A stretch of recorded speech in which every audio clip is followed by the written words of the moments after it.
¿Cómo les va? Bienvenidos a La Bancada. Estamos con toda la información acá del Congreso de la Cámara de Diputados. Un día después, hoy viernes, 13 horas del inicio del Mundial de Fútbol y con algunos temitas en agenda ya previstos para la semana que viene. Me acompaña mi amiga, ella, creo que mi amiga, ya no sé, Verónica Benaim. ¿Cómo le va? ¿Cómo va, Mauri? Siempre tu amiga, ¡Qué sonrisa! siempre de tu lado, bancando, Siempre de mi lado, bancando. Bancando las paradas, siempre de tu lado. ¿Todo bien? ¿Vos? Bien, qué sé yo, acá andamos. Arrancando, ¿no? Yo ya no sé si puedo hablar de Messi, de Cristiano. ¿Vos qué decís? Podés, pero siempre recordemos que es viernes, porque si no después se ve Porque la repetición recordemos que y viernes, vamos claro, estamos a quedar un poquito, viste... muy entusiasmada con el Mundial. Igual no creo que no... Están pasando muchas cosas igual, así que muy tenemos largo, todo para contar. muy largo el Mundial, la gente siente que todavía estamos en una fase clasificatoria. Porque Sí. haber tantos equipos y países... ¿Cuándo juega habitualmente- Argentina, dicen? Claro, esto de 48 equipos. Señor Gonzalo Solabarrieta, Hola, Mauri. yo estaba pensando, yo era joven, Sí. y en realidad era adolescente, y vos recién habías nacido, cuando pasamos de 24 a 32 equipos, en el Claro. 98, Sí. y ya se sentía largo, Sí. me acuerdo del Mundial. Sí, y sí. ahora Y ahora ni te 48 cuento. es como... Ah, pero está poco bueno. demasiado, está... ¿no? Y yo estoy con pocas horas de sueño porque me quedé viendo Corea hasta la 1 de la mañana. Ay, yo Tremendo, también. Corea del tremendo. Sur Yo había contra apostado por el República empate, Checa. o sea, quedé medio... Yo No, gané. yo lo atiné 2-1. Vengo 2-1. bien en el Oh, PRODE. qué suerte. Vengo bien en el PRODE. Muy bien. Títulos del día.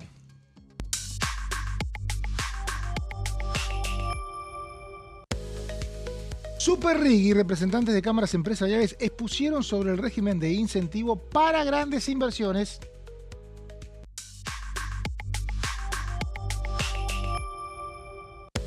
Y Manuel Adorni, el jefe de gabinete, confirmó que se presentará en el Senado para brindar el informe de gestión durante julio.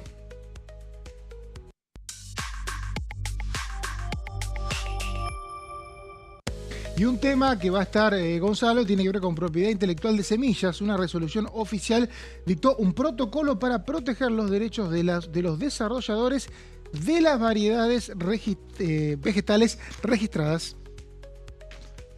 Bueno, y ayer supimos por un tuit que Adorni dijo que en julio va a estar en el Senado de la Nación. Debería haberlo hecho este mes junio, por eso la vicepresidenta Victoria Villarroel no tardó en recordarle que hay una visita mensual que deben hacer los jefes de gabinete y como la última fue en diputados en abril, correspondía que en mayo o a más tardar en junio debía participar el jefe de gabinete. Hay mucho historial de incumplimientos, eso es cierto, hay jefes de gabinete que estuvieron 1 año y medio sin ir a ningún lado, pero bueno, en los últimos tiempos está bastante De hecho, mejor ese tema. Sí. Perdón, Guillermo Francos, la última vez que se presentó en el Senado fue, o sea, la última vez que se presentó un jefe de gabinete en el Senado fue en junio, que fue Guillermo Francos. Claro, después junio, Franco fue en agosto, septiembre, no me acuerdo, a diputados. Diputados. ¿Y cuál fue la excusa que tomó Adorni para empezar el año en diputados? Que como era inicio de sesiones ordinarias, había antecedentes de que se empezaba de cero. Ujú. Entonces no había que alternar, pues la Constitución es clara, ¿eh? Se Sí, alterna una vez por mes, alternado. Pero claro, como se iniciaba periodo, ahora inevitablemente tiene que ir al Senado. Y dijo que va a ir en julio, pero no puso fecha. Ujú. Sí, está todo. Me sorprendió eso, digamos, que no haya puesto fecha, porque el trámite, lo conocemos bien acá, requiere que vos pones fecha y se arma la Para ronda las de preguntas preguntas. escritas. Sí. Sin fecha no se puede. O sea que no hay una fecha para que los senadores estén Es que yo preguntando. creo que ¿no? está en el aire todavía eso.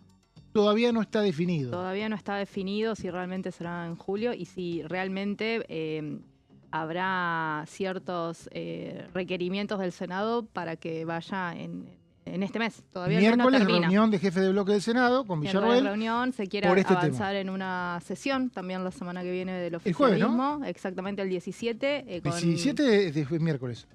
Miércoles. 17 me dijeron a mí. ¿El mismo 17, no el 18? Me dijeron 17. Ah, mira, pensé que era el 18. Con inviolabilidad de propiedad privada y en el medio se mezcla esta situación, así que hay mucho también que se está trabajando desde el Senado y hay que decir que también la oposición en la Cámara de Diputados formalizó el pedido de sesión para la última semana de junio, el 23. 23 a las 23. 2 de la tarde. Con Claro. proyectos vinculados a la situación del jefe de gabinete, que más que nada la oposición estaría buscando un número para al menos empezar un camino de emplazamientos. Claro, recordemos que tenemos, en el caso de los jefes de gabinete, o sea, se puede interpelar pedir la interpelación de cualquier funcionario. Lo que se van a tratar son proyectos que piden la interpelación. No se van a tratar ese día, por eso dice Vero empezar un caminito, porque se tienen que emplazar a comisiones. Ujú. Ahora, ¿qué ocurre con el jefe de gabinete? Esto es una particularidad.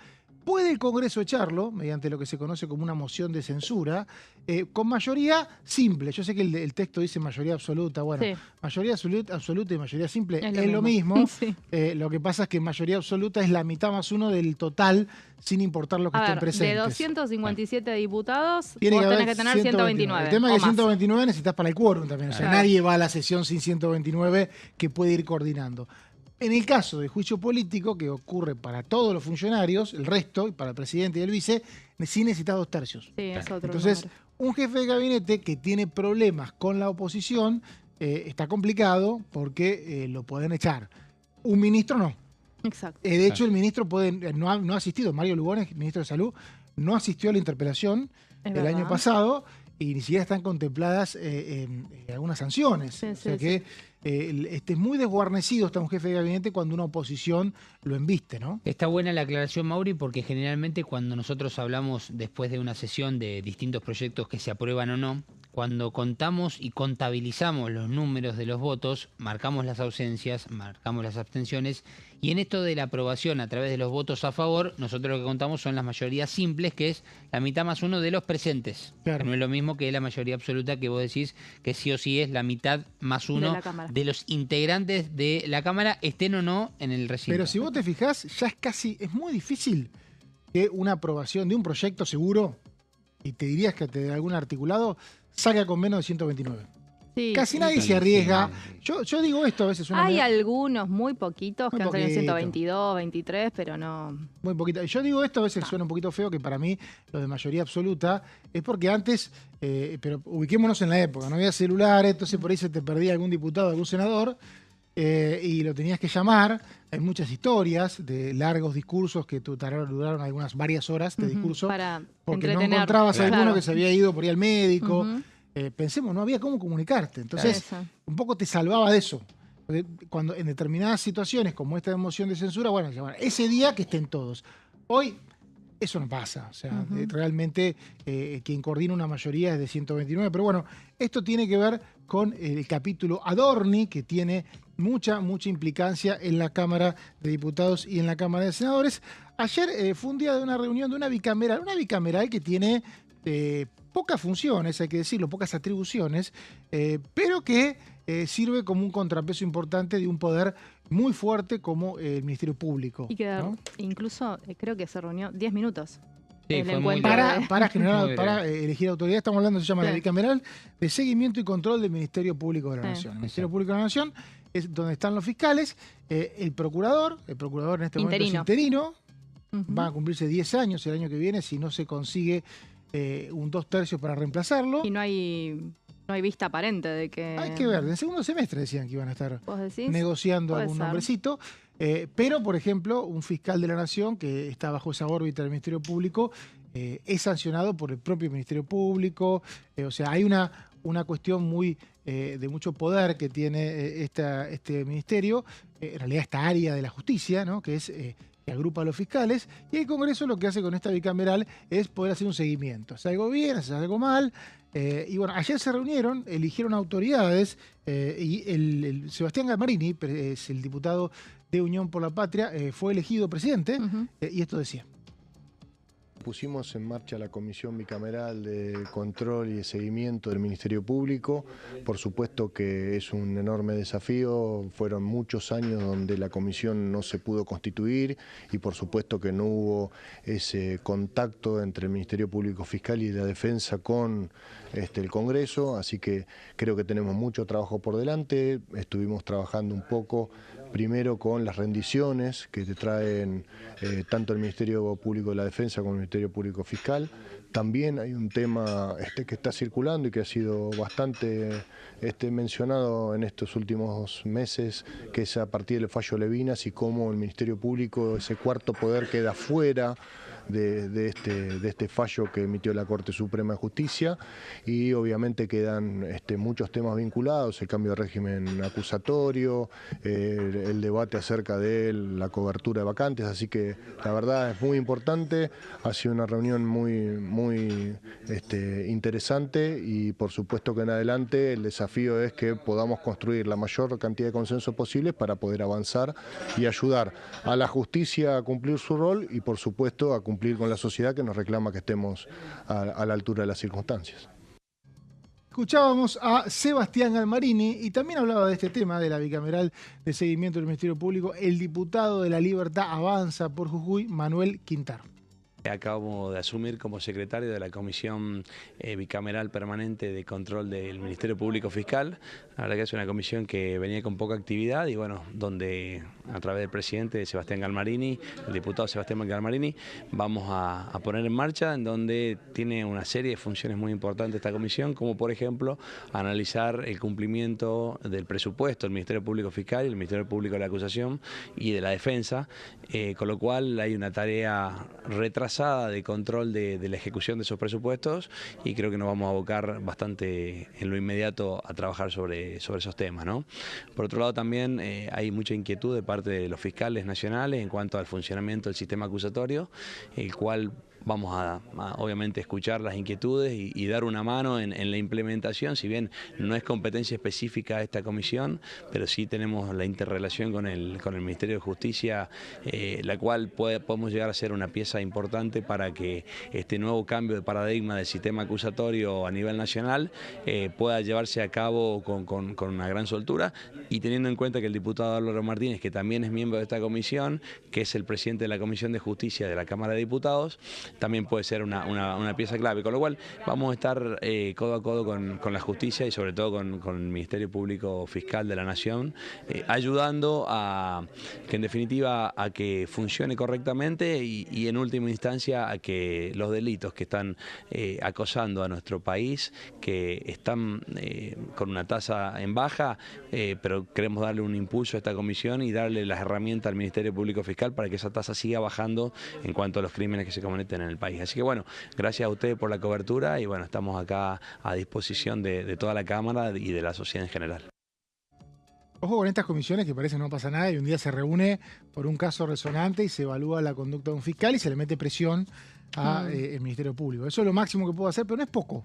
No es poco porque de hecho estamos en una época de mucha reunión de comisiones informativas, Gonza va a todas, y ahí se ejerce mucha presión y se arma la materia prima como para tener quizá proyectos de ley, ¿no? Sí, totalmente. Y aparte no es menor que lo tengamos aquí en nuestra pantalla, porque generalmente las bicamerales se suelen hacer muchas de ellas en el Senado. En el Senado. Y en este caso, bueno, tuvimos la oportunidad de transmitirla y ver las notas. Pudimos robarnos una bicameral. Habitualmente están todas ahí en el Salón Ilía. Es verdad. Y bueno, pudimos tener una reunión acá. Bueno, Vero, vos sí estuviste en el Salón Ilía, tengo entendido, donde se presentó un proyecto. Recordemos que la reforma laboral lo que hacía era, por un lado, suspender por un año, o sea, suspendía por un año el Estatuto del Periodista y por 2 el INCA, ¿no? Lo que es el financiamiento del INCA. ¿Qué se hace en ese año, en el caso del periodismo, en 2 años en caso de lo que es el sector artístico? Generar nuevos proyectos para debatirlo. Bueno, el periodismo ya lo hizo, ya tiene su proyecto de estatuto, se presentó, Vero estuvo ahí y nos va a contar. Exactamente, porque esta semana se presentó de manera, se hizo como un lanzamiento, ¿no? El proyecto formalmente todavía no tiene ingreso en el Senado de la Nación, pero estamos a horas, tengo entendido que hoy tal vez tengamos novedades, porque lo iban a tomar diferentes senadores. Hay un amplio apoyo del arco que representa la Cámara Alta para poder tomar la iniciativa que presentó y que escribió el FATPREN y también el CIPREVA, acompañado de otros gremios de periodistas y tomando la palabra de muchos representantes de las provincias, esta iniciativa de puño y letra que, bueno, la tendrían que tomar entonces senadores. Tengo entendido que Moisés sería una de las que la incorporaría, las presentaría formalmente en la mesa de entrada del Senado, y hay firma de otra cantidad de representantes allí de la Cámara Alta. Así que es el nuevo estatuto del periodista profesional. Recordemos, como decía Mauricio, que durante el debate de la reforma de lo que fue el tema de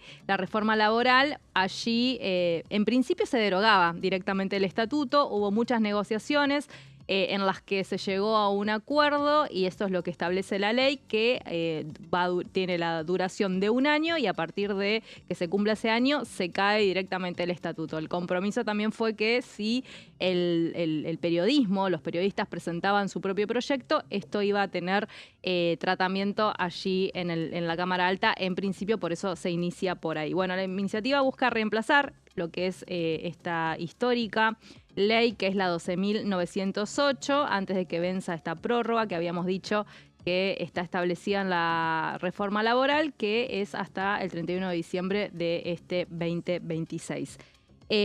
Tiene varias cuestiones que me parecieron muy interesantes. El proyecto de ley que presentaron, decíamos, distintos periodistas nucleados en CIPREVA, FATPREN y otros espacios sindicales, y que toma y ayorna, ¿no?, el Estatuto del Periodista a la actualidad, porque, por ejemplo, habla de lo que es la inteligencia artificial, la define como asistente, prohibiendo la sustitución de humanos y regulando lo que es la propiedad intelectual por sobre todas las cuestiones sobre datos y para entrenar usados para entrenar algoritmos. Por otro lado, incluye nuevas formas de trabajo, como por ejemplo el teletrabajo, el trabajo de manera remota. Esto tiene que ver con la desconexión y con los gastos. Hay una ley de teletrabajo que no se está aplicando, pero bueno, en este caso estaría vinculada directamente al desarrollo de los periodistas profesionales. También habla de licencias de salud mental, habla de protocolos de violencia, refiriéndose también a convenios con la Organización Internacional del Trabajo, la OIT. Es interesante lo que acabas de plantear, porque creo que es de los primeros sectores en la Argentina que trae al Congreso una propuesta para regular la inteligencia artificial. Hay mucha queja respecto a que si van a invertir, si el RI es para la inteligencia artificial, que no tendría que ser, que está bien, pero ¿cómo regulas la actividad en sí? Y acá hay un sector, en este caso el periodismo, que plantea, bueno, nosotros no es que queremos que no haya, queremos esta regulación, ¿no? Si cada sector plantea eso, quizás hasta se puede hacer una ley marco. Totalmente. O debatir, pero no está ocurriendo. Totalmente. Creo que la primera vez que escucho esto, ¿no? Sí, yo también. Y me pareció muy interesante que esté en la propuesta, porque decíamos, ¿no? Obviamente, la ley vigente del estatuto es muy vieja y tomaron todas las cuestiones nuevas para poder ayornar a la profesión en este contexto. No había ni computación. Resguardo, claro, no existía nada. O sea, el resguardo ante todo. También habla, bueno, de no solo la protección de lo que es la propiedad intelectual, sino también de que, bueno, si vamos a usar inteligencia artificial, también sean los propios medios, las empresas que puedan aportarle a los periodistas cursos de capacitación para poder empezar a ayornarse, y también herramientas, porque obviamente las IA, muchas son pagas, entonces, bueno, empezar a utilizar las herramientas a partir de, bueno, el otorgamiento que le puedan hacer el lugar donde trabajan. Hay un tema que sí me parece que es muy interesante destacar, y es el tema de indemnizaciones. Ustedes saben que era un poco el eje, la ¿no?, pelea, debate, ¿no? claro, el gran conflicto se daba por las indemnizaciones. La reforma laboral hablaba de industrias de juicios, etcétera, etcétera, de juicios laborales, y este era el eje, ¿no?, el tema de que se caen las indemnizaciones. El proyecto que se presenta, el nuevo proyecto, toma el artículo 43 del estatuto, a partir de una reforma que se hace en la década del 60, y lo copia tal cual. Es el ítem indemnizaciones es exactamente igual al del estatuto que se derogaría o se caería a partir del 31 de diciembre. Así que esto no cambia, y me parece que todo es bastante negociable, pero el tema indemnizaciones para el periodismo no es negociable. No es negociable. Y recordemos que lo que establece en cuanto a indemnizaciones es una base de cálculo del salario mensual percibido durante 6 meses, pero con 4 meses de preaviso. Así que serían 10 meses en total lo que se tendría que hacer en el tema de la base de cálculo de los últimos 6 meses o durante el tiempo de la prestación de servicio. Y por último, el empleador podrá aplicar un periodo de prueba que no deberá ser mayor a 30 días, a partir del cual el trabajador o trabajadora se considere definitivamente incorporado al personal permanente debiendo computarse el periodo de prueba para todos sus efectos. Esto es a fin de, bueno, si llegara a suceder algún tipo de despido, tomar y computar esta situación. Así que esto me parece como muy importante destacar. El proyecto, la verdad, me parece muy completo. Seguramente tendremos novedades hoy o la semana que viene, pero es casi inminente que ya se firme el acompañamiento y la presentación por parte de los senadores. Pero el tema indemnizaciones va a ser un tema que no se va a negociar. Bueno, eso hay que ver. La negociación va a empezar seguramente en el Senado, que es donde se va a presentar el proyecto, y existe este año de plazo.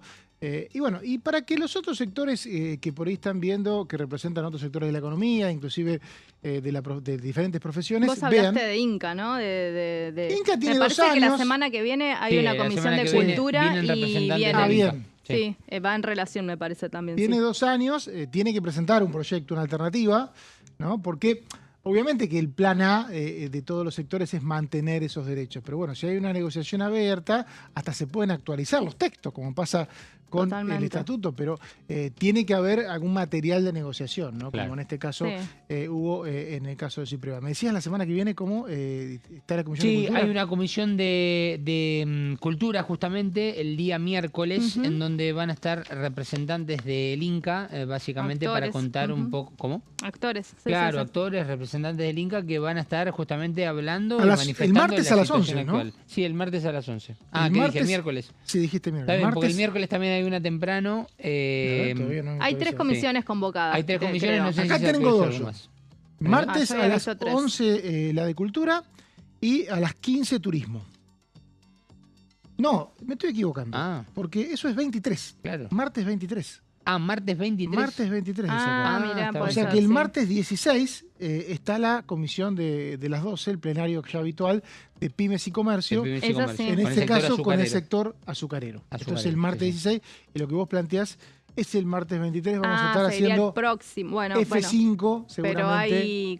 Pero venía en sintonía de esto de que venían también los actores a hablar sobre el tema y me parece que volviendo al proyecto del estatuto, del nuevo estatuto, está bueno, está ayornado y obviamente también establece cuestiones en vacaciones, licencias por salud, decíamos, bueno, está bastante más completo y actualizado, pero bueno, obviamente la protección principal y es una herramienta de protección para nuestro trabajo, tiene que ver con las condiciones salariales y con el tema de indemnizaciones. Gracias, Vero, por este detalle. Pausa, y volvemos con más La Bancada.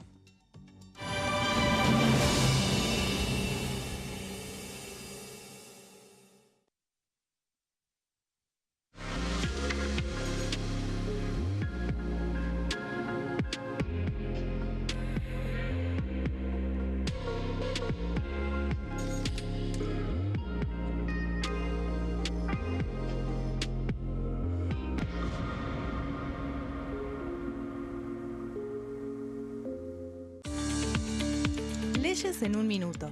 Régimen de incentivo para medianas inversiones. El Gobierno Nacional reglamentó el RIMI, un nuevo régimen diseñado para las pymes. El objetivo es apostar por la innovación, el crecimiento y la creación de empleo. Enmarcado en la Ley de Modernización Laboral, el RIMI fortalece la producción local y dinamiza las economías regionales. El nuevo sistema ofrece previsibilidad y beneficios fiscales clave para fomentar inversiones tales como devolución acelerada de IVA, estabilidad normativa, reducción en la alícuota de ganancias y exenciones para importar bienes de capital. Fomenta inversiones en sectores estratégicos. Esto significa generar condiciones favorables para cualquier pyme que desee adherirse a este sistema. El régimen se adapta al tamaño de cada empresa con escalas que comienzan en los $150.000 de inversión. Con este marco, Argentina da otro paso esencial para impulsar la inversión productiva a nivel federal.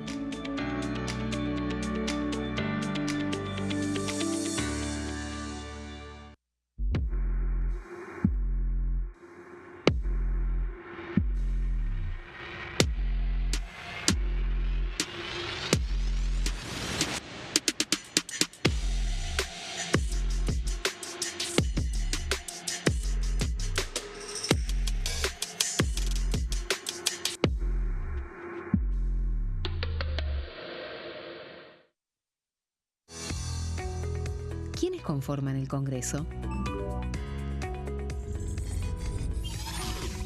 El Congreso de la Nación está conformado por la Cámara de Diputados y la Cámara de Senadores. La Cámara de Diputados representa al pueblo de la nación argentina. Esto significa que las provincias más grandes y con mayor cantidad de habitantes tienen muchos más diputados que las provincias más pequeñas. La manera de establecer las cantidades es proporcional. Por ejemplo, la provincia de Buenos Aires cuenta con 70 diputados nacionales y la provincia de Tierra del Fuego con 5. La Cámara de Senadores representa a las provincias. Cada provincia envía 3 senadores al Congreso Nacional. El total de senadores es 72, dado que las provincias argentinas son 24. Este es el número fijo, estipulado por la Constitución Nacional. Cada 2 años, el Congreso Nacional renueva la mitad de sus diputados y 1/3 de sus senadores nacionales. El mandato de los senadores es de 6 años, mientras que el de los diputados es más breve, dura solamente 4 años. La Cámara de Diputados tiene 257 miembros. En el recinto, los diputados se agrupan en bloques y en interbloques que expresan partidos políticos o afinidad ideológica.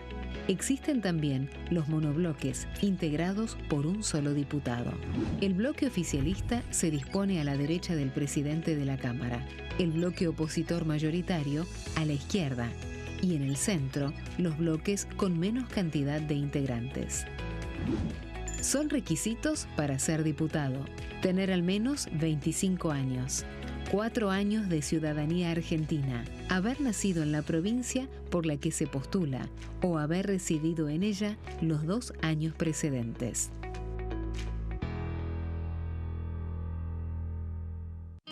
El sarampión es una enfermedad viral altamente contagiosa.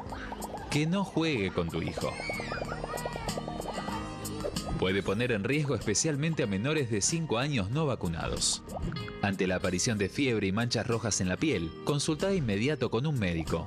La vacuna es la única forma de prevenirlo y es parte del calendario nacional de vacunación. Es segura, gratuita y está disponible en vacunatorios, centros de salud y hospitales públicos del país. Vos ya tenés esta vacuna. Dásela a tus hijos.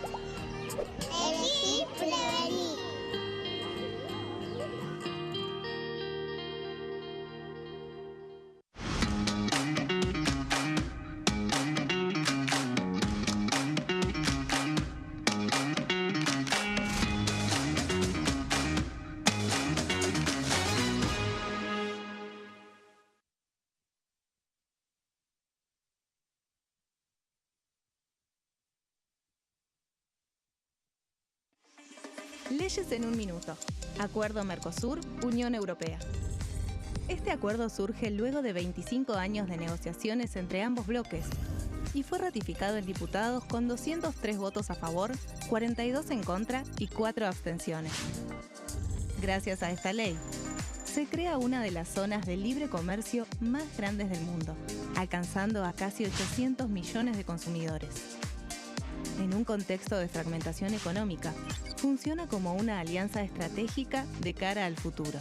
Los puntos más importantes del acuerdo son: la eliminación de impuestos y aranceles de importación, lo que facilita el comercio bilateral y la cooperación técnica entre ambos bloques.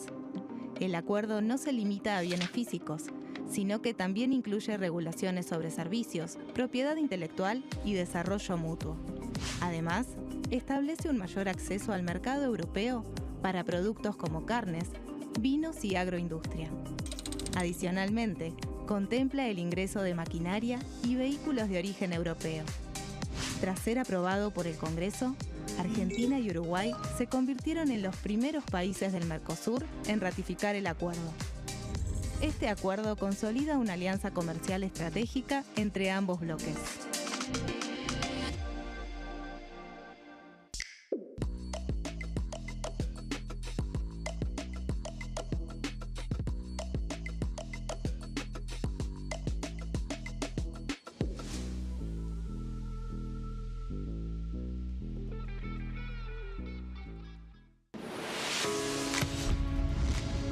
¿Cómo funciona el Congreso? Las sesiones son el espacio donde los diputados debaten proyectos de ley para su aprobación, modificación o rechazo. En una misma sesión pueden tratar varios proyectos de ley. Las sesiones ordinarias comienzan el 1 de marzo, cuando el presidente de la Nación inaugura el periodo ante la Asamblea Legislativa y se extiende hasta el 30 de noviembre. El Poder Ejecutivo puede convocar a sesiones extraordinarias o prorrogar las sesiones ordinarias. La sesión es dirigida por el presidente de la Cámara de Diputados, que administra el uso de la palabra y las distintas instancias del funcionamiento.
En la bancada con toda la información de la Cámara de Diputados de la Nación, donde esta semana hubo varias reuniones informativas, sobre todo informativas, de los dos proyectos que envió Javier Milei a diputados. Uno de ellos, Ley de Gestión de Intereses, conocida como LOBI. Me dicen que por ahora está verde, por lo menos el otro día hubo bastantes críticas de organizaciones no gubernamentales, de referentes inclusive de cámaras empresariales, y no parece fácil, no sé qué opina Vero, que sea aprobado en la brevedad, ¿no? No, me parece que está bastante complicado, lo decíamos ayer, es muy probable que tenga modificaciones o al menos que se hayan tomado las observaciones que han hecho distintos sectores que han participado de las reuniones informativas. Aparentemente tendría más chances de poder llegar a un dictamen la semana que viene. Rigi, el Super Rigi, tendría bastantes chances y podría ser ese el tema que se podría llegar a poner sobre la mesa de una sesión, una posible sesión el 24, una pedida por el oficialismo. Todo es aparentemente, no hay ninguna confirmación, pero me parece que es un poco lo que podemos notar de lo que dejó esta semana. Exactamente, y referíamos el RIGI, la posibilidad de que se apruebe el proyecto de régimen integral de grandes inversiones, régimen de incentivo en realidad de grandes inversiones, que es la segunda parte, Gonza, del proyecto, mejor dicho, del RIGI, que existe por la ley Bases, con más descuentos de impuestos, con más posibilidades de que haya inversiones por más de 1.000 millones de dólares que tengan facilidades, ¿no? Totalmente, y la facilidad más importante es la baja del impuesto de las ganancias a un 15%. Cuando, de 35 a 15, es un de montón. 35 a 15, y recordemos que para el RIGI es de un 25, es decir, se baja aún más de lo que era ya la imposición fiscal, en este caso para el RIGI, hacia el Super RIGI, 10 puntos debajo, así que es bastante interesante, y en donde ahí puso el foco la oposición y dijo: ¿por qué tanta baja en el impuesto a las ganancias para empresas que vienen a invertir, que posiblemente tengan fructíferamente una producción importante económicamente hablando, y no más para otros sectores locales que tal vez lo precisan? Pero bueno, esa fue parte de la crítica un poco de la oposición. Bueno, uno de los que habló de este tema después de un plenario el último miércoles, recordemos, donde hubo representantes empresariales que expusieron sobre el RIGI. Más que nada hubo referentes de cámaras de sectores que participaron del RIGI actual, o sea, gente vinculada a la minería, a los hidrocarburos, que explicaron las bondades del actual RIGI. Ahí hubo una especie de chanza de parte de la oposición pero tenés que traer a alguno de los interesados en el sistema que querés que aprobemos ahora, y del gobierno, del oficialismo, le decían es que son todos los interesados porque no hay sectores, ¿no?, en esta oportunidad. No es Tal como cual. el RIGI actual que tiene algún sector específico y que Claro, no sobre está todo líder, limitado. Exactamente. Sí, exactamente. no hay no te pueden dar hoy con claridad y estrictamente cuáles son las industrias del futuro, porque de eso se trata también un poco, ¿no? Exactamente. Sergio Capozzi, diputado de Provincias Unidas, esto decía. Como representante de una provincia minera y petrolera, para nosotros es muy importante porque también tiene en cuenta la inversión en tecnología de energía nuclear. Balseiro, Conea, INVAP, todas empresas tecnológicas vinculadas con la energía nuclear.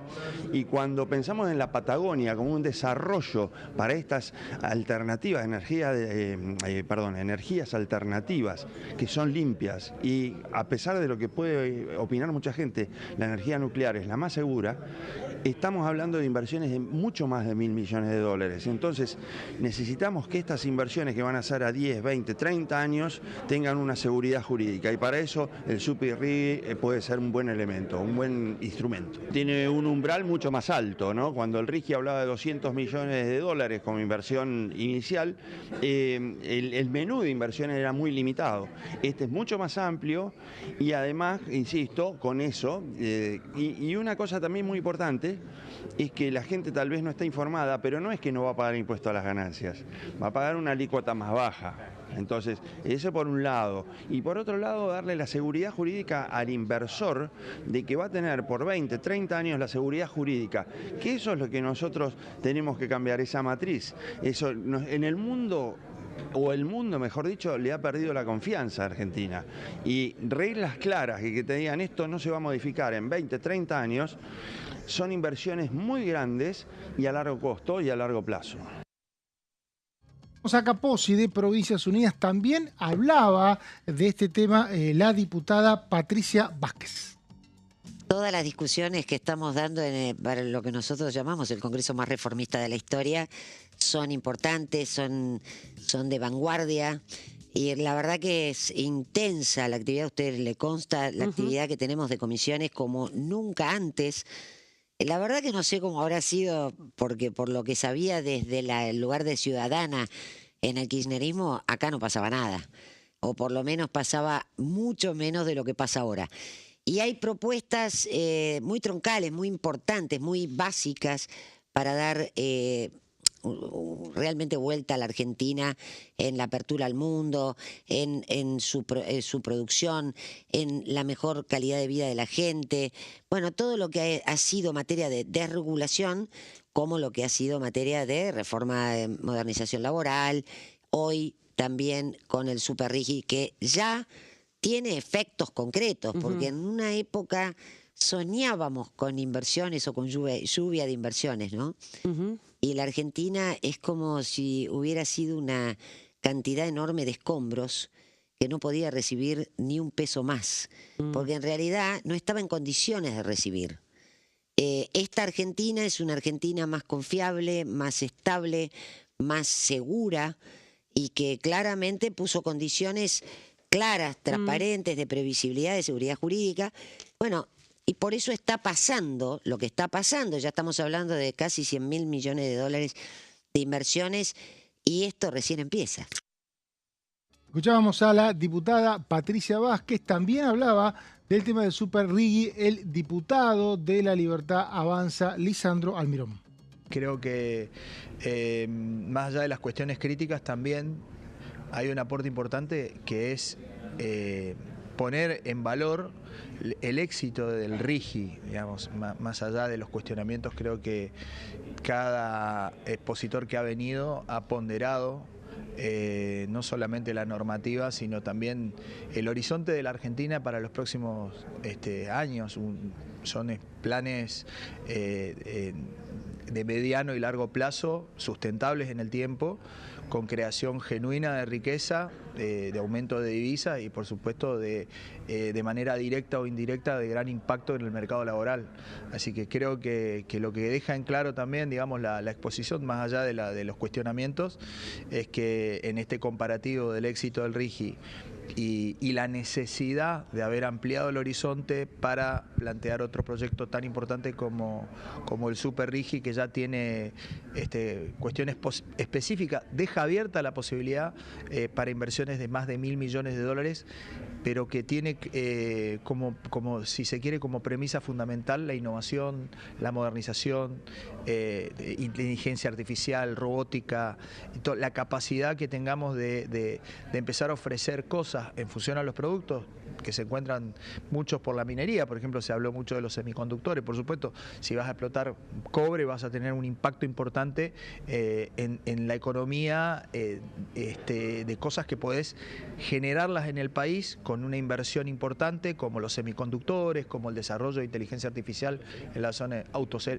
No sé si autos eléctricos, pero sí la energía. Por ejemplo, la energía que se produce para autos eléctricos, los cargadores, todo lo que es desarrollo de litio, lo que es hidrógeno verde, me parece que la explotación de uranio en la minería nos abre un horizonte importante en energía atómica y nos pone a la vanguardia del mundo. Me parece que uno puede criticar un montón de cosas, pero evidentemente no solamente el trabajo de las comisiones, sino el proyecto del Ejecutivo tiene claramente una Argentina distinta y planificada a 30 años en todo lo que son estos proyectos, así que me parece que han sido muy enriquecedoras tanto la participación de las distintas cámaras, como la semana pasada los secretarios de Minería y de Comercio,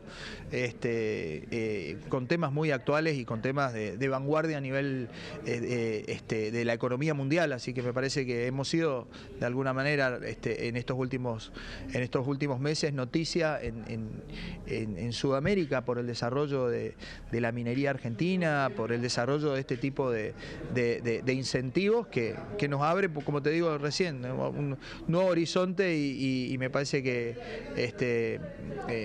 hay un gran trabajo por parte del Ejecutivo y de ambas cámaras. Escuchábamos a Almirón hablando de Super Riggy. ¿Se habla, Vero, sesión el 24 con este tema?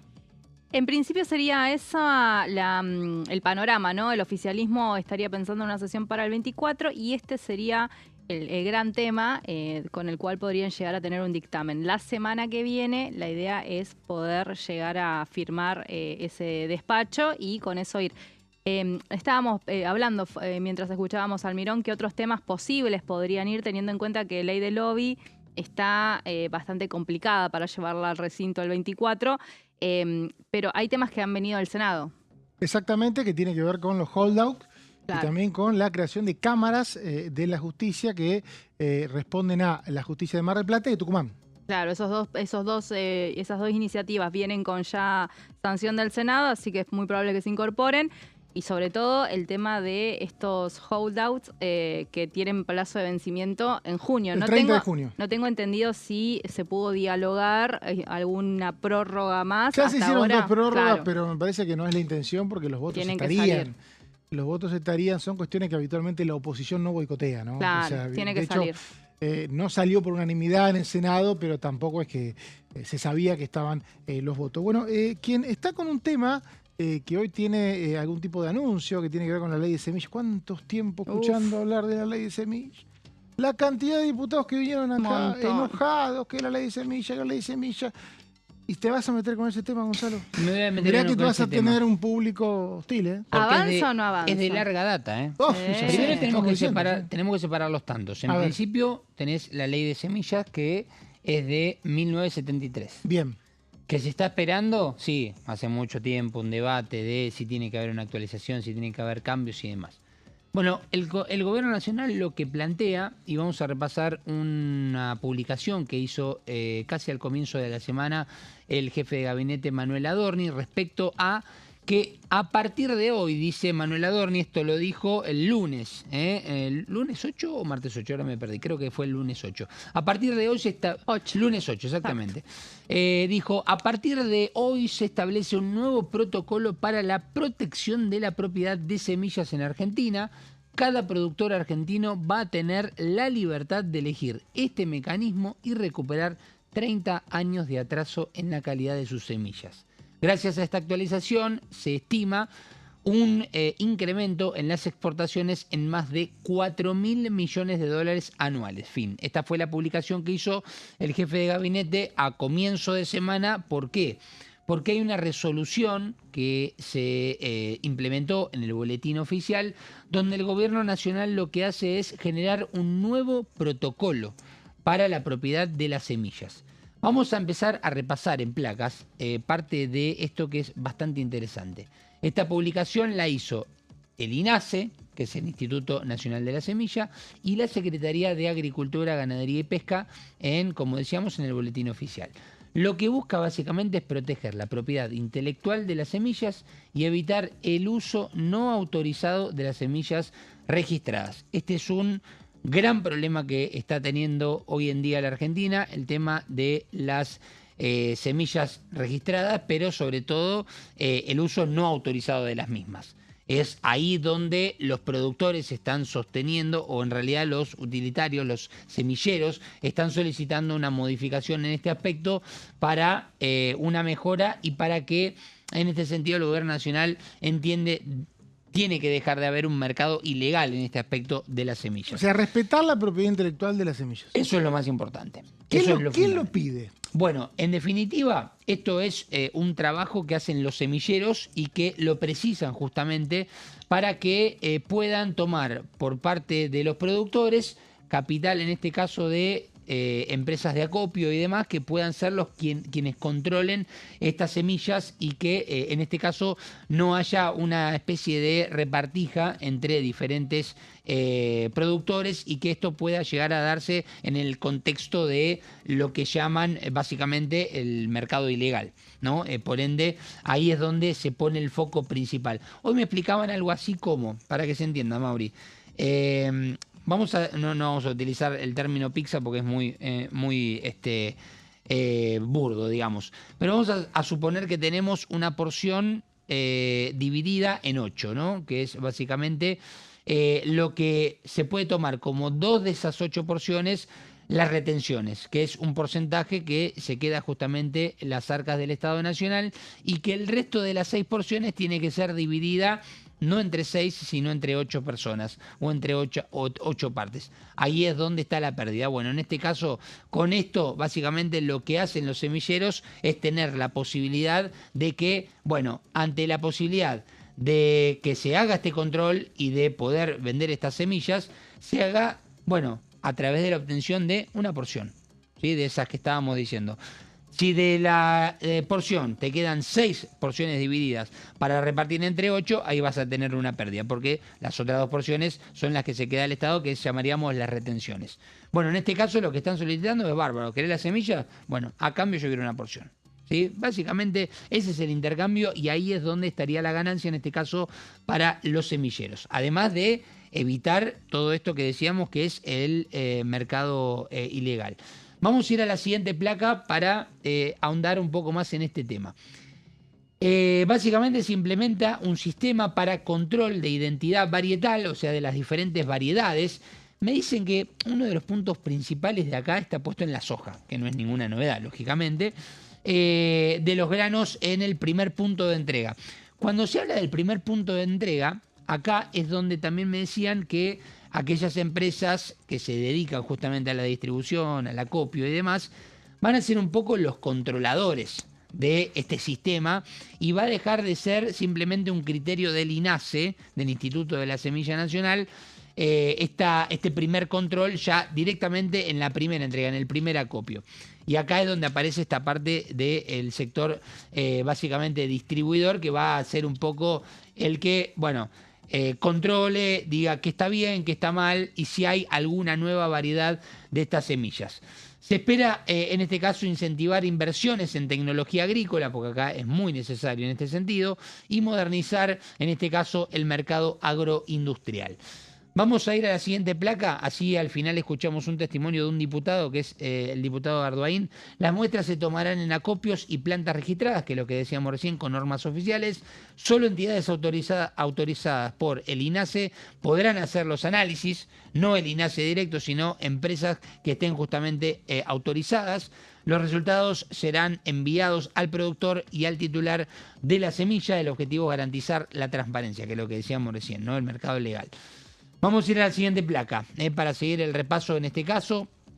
Las muestras deberán conservarse durante 60 días corridos. Ese plazo permitirá realizar denuncias y si se detecta un uso indebido, el titular podrá denunciar ante el Instituto Nacional de la Semilla. Además, la muestra va a quedar bajo resguardo oficial en este caso. Creo que queda una placa más antes de ir al corte de Ardoain. Importante, el incumplimiento podrá derivar en sanciones previstas por la ley de semillas, que acá es donde se precisa una actualización, y veremos si esto también instala el debate nuevamente de la ley de semillas. La normativa alcanza a nuevos cultivares registrados y además busca equilibrar derechos de productores y empresas. ¿Te parece, Mauricio? Escuchamos la opinión del presidente de la Comisión de Agricultura y Ganadería de la Cámara de Diputados, el diputado Ardoain. Desde el año pasado, desde que el presidente Milei firma el acuerdo con Estados Unidos, dentro del acuerdo de Estados Unidos está UPOP 91, que es una nueva reglamentación en lo que es manejo de semillas, genética, tecnología e innovación. Argentina, recordemos, está adherida a UPOP 78 y nunca nos hemos puesto de acuerdo en una muy buena ley de semillas. Argentina necesita una ley de semillas, creo que es el momento de debatirlo. Y en eso estamos desde el año pasado, nos está llevando mucho tiempo, hay posturas diferentes entre los distintos sectores, entre los productores, los innovadores, los que producen la semilla, así que bueno, en eso estamos trabajando, pero es un tema complejo y todavía falta algunos puntos para ponernos de acuerdo. El acuerdo con Estados Unidos propone, tiene que pasar por el Congreso, adherir a UPOP 91, no dice aprobarlo, pero bueno, todo lo indicaría que tendríamos que estar lo más cerca posibles a una nueva ley de semillas, pero te vuelvo a decir, para el que no está en tema, hay posturas diferentes porque habla de uso propio, uso de cuántas hectáreas se pueden quedar, ya hay algunos sistemas que están en la actualidad usándose, entonces bueno, eso es lo que hay que unir. Yo creo que las 4 entidades, más CREA, más APRESID, más los semilleros están en diálogo permanente y ahí también está sentado el gobierno en esa mesa.